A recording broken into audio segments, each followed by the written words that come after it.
If you want to hide photos on your iPhone 16, 16 Pro, Pro Max, and the Plus, so in this video I will show you how you can do that.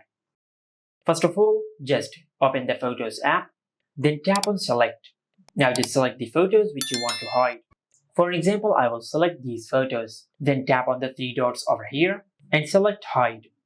Select Hide Photos, and once you do that, the selected photos will be hidden from your Photos app. Now to find the hidden photos, just tap on Collections, and under the Utilities section, you will find an option called Hidden.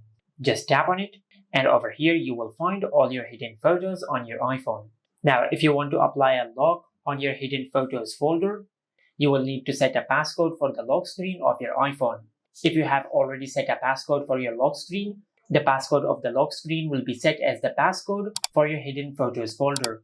And this is how you can hide photos on the iPhone 16, 16 Pro, Pro Max, and the Plus.